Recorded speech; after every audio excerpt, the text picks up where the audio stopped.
पाकिस्तान में 10% की दहशत है। पहले 10% का खेल समझिए, फिर पाकिस्तान के खौफ की वजह समझाएंगे।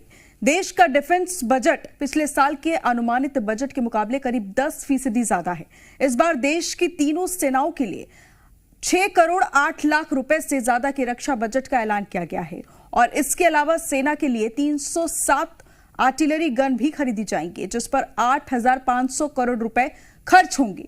ये सभी हथियार डिफेंस बजट से खरीदे जाएंगे, इसलिए पाकिस्तान में भारत के डिफेंस बजट का खौफ चल रहा है।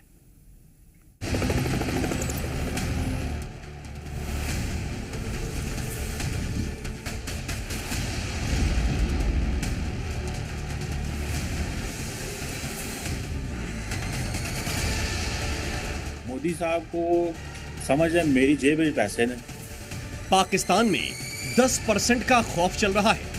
इसे उसकी आवाज समझती हैं कि हमें यहाँ पर दफाई बजट को बढ़ाने की जरूरत है। भारत ने जितना डिफेंस बजट बढ़ाया उससे 10 गुना ज्यादा पाकिस्तान में टेंशन बढ़ चुकी है। आज भारत का बजट पेश हुआ है। ये भारत हर साल अपना दफाई बजट बढ़ा रहा है। इसको पता नहीं किस चीज का खौफ है। इस खबर को ऐसे समझिए, भारत के डिफेंस बजट में जो इंक्रीमेंट हुआ है वो तीनों सेनाओं के लिए हथियार खरीदने, आर्मी को मॉडर्नाइज करने और उससे जुड़ी चीजों पर खर्च किए जाएंगे। यानी कुल मिलाकर इन पैसों से भारतीय सेनाओं की फायर पावर बढ़ने वाली है।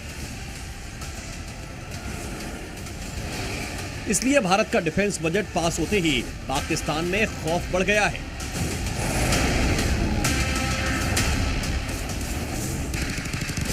अज़म है इंडिया का कि पूरी जितने भी 7 करीबी हमारे ममालिक हैं उन पर हमारा कब्जा और हमारा तसल्लुत कायम हो जाए। इस वजह से ये हर साल अपना दफाई बजट बढ़ाते रहते हैं। डर की वजह से इंतहाई डरा हुआ है। ये डर की वजह से जो है ना, ये अपना आए दिन आए रोज़ दफाई बजट बढ़ाता रहता है। दफाई बजट बढ़ाता जा रहा है। इसके साथ साथ एक फैक्टर जो है वो बांग्लादेश का फैक्टर भी है कि जिसकी वजह से भारतीय जो अफवाज हैं वो बौखला गई हुई हैं और वो अपने बजट में इजाफा करती जा रही हैं। ये पाकिस्तानी अपने बयान में भारत को डराने के सपने देख रहे हैं। हालांकि अपना डर छिपाने की कोशिश में पाकिस्तानी और ज्यादा एक्सपोज हो रहे हैं। अब देखिए कि भारत के डिफेंस बजट की पाकिस्तान और चीन पर कैसी स्ट्राइक होने वाली है।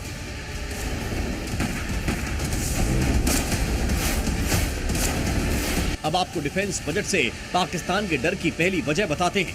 अभी भारतीय वायुसेना के पास 36 रफाल फाइटर जेट्स हैं और पाकिस्तान के पास इनकी टक्कर का कोई लड़ाकू विमान नहीं है। जल्द ही रफाल का यह आंकड़ा बढ़ने वाला है। इसी महीने प्रधानमंत्री मोदी पेरिस जा रहे हैं और वहां फ्रांस के साथ 26 नए रफाल लड़ाकू जेट की डील हो सकती है। ये रफाल विमान भारतीय नौसेना के एयरक्राफ्ट करियर पर तैनात होंगे। यानी इस डील के कंप्लीट होने के बाद भारत की सेना में 62 रफाल फाइटर जेट्स होंगे। इसके साथ ही 3 एक्स्ट्रा स्कॉर्पियन सबमरीन भी खरीदी जाएंगी और इस डील के लिए पैसा डिफेंस बजट से ही आएगा। समंदर में भारत की ताकत बढ़ाने के लिए स्पेशल 26 आने वाले हैं और वायुसेना के रफाल विमानों के साथ मिलकर ये समंदर से जमीन तक दुश्मन के बीच तबाही फैलाने वाला डर बन जाएंगे। 26 जनवरी को भारत ने कर्तव्य पथ पर अपनी ताकत का ट्रेलर दिखाया और पाकिस्तान अब तक उसे याद कर रहा है।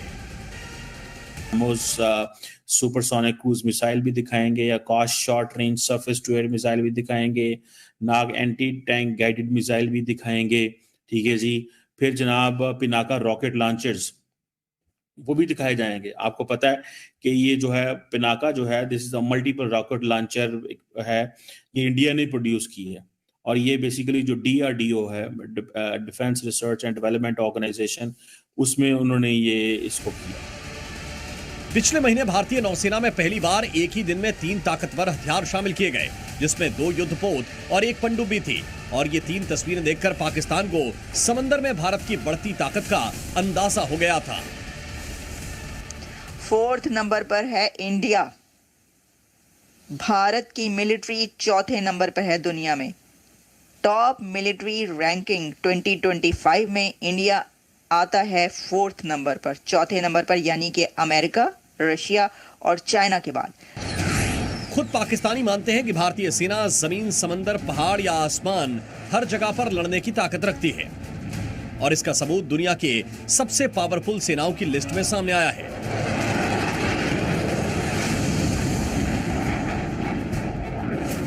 Global fire power index Bharat दुनिया की चौथी सबसे बड़ी पावर है।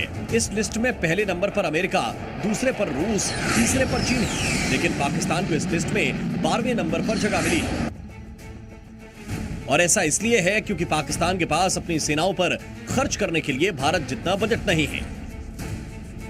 और सेना का डायरेक्ट फॉर्मूला है कि जितना पैसा खर्च करोगे उतने ज्यादा हथियार मिलेंगे।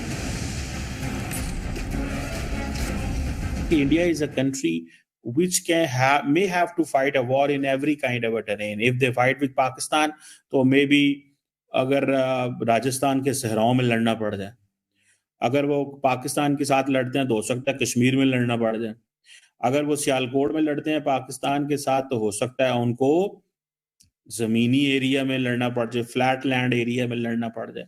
अगर वो चाइना के साथ लड़ते हैं तो पहाड़ों में जाना पड़ेगा। पाकिस्तान के साथ भी पहाड़ हैं। पाकिस्तान के मिलिट्री बजट के आंकड़े और औकात दोनों ही कम हैं।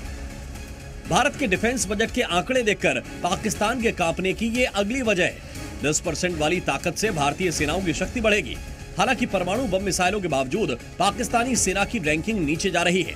अब तो दूसरे मुस्लिम देश भी इस्लामाबाद से आगे निकल गए हैं। दुनिया की ग्लोबल रैंकिंग में 2025 में 9 नंबर पर है तुर्की। तैयब उर्दवान साहब आ गए हैं। मतलब और कुछ नहीं करना आपने, बस ये 9वें नंबर पर आ जाएं आप तुर्की। आप 9 नंबर पर आ गए, इसका मतलब है कि उन्होंने उनकी बड़ी है, मतलब बना लिया उन्होंने अपनी फौज को। वो देखें ना, वैसे भी आपको पता ही है कि वो जो तैयब उर्दवान के खिलाफ कू हुआ था तो कैसे उन्होंने पकड़ के फौजियों को बंद किया था। पाकिस्तान के मुकाबले भारत की ताकत लगातार बढ़ती जा रही है। एक तरफ पाकिस्तानी भारत की मिलिट्री ताकत देखकर खौफजदा हैं, दूसरी तरफ पाकिस्तान की मिलिट्री रैंकिंग में गिरावट का भी मजाक उड़ाया जा रहा है। वो जो नंबर 6 पर थे, 6ठे नंबर पर नंबर 1 जो थे वो 12 नंबर पर आ चुके हैं। 12वें नंबर पर पाकिस्तान की मिलिट्री आ चुकी है। 12 नंबर पे 2025 ग्लोबल रैंकिंग। भाई ये जिसने भी ग्लोबल रैंकिंग की है, मैं वहां से देखकर बता रही हूँ, मेरी अपनी कोई ग्लोबल रैंकिंग ये नहीं है। और ये किसकी साजिश है? ये रा की साजिश है, किसी साजिश है। पाकिस्तान की मिलिट्री 12वें नंबर पर आ रही है। फिलहाल पाकिस्तान में 10% का ये मातम जारी रहेगा, क्योंकि जिस पाकिस्तान के पास घर चलाने के पैसे नहीं हैं, वो हथियार खरीदने के लिए पैसे कहां से लाएगा? ब्यूरो रिपोर्ट, ज़ी मीडिया।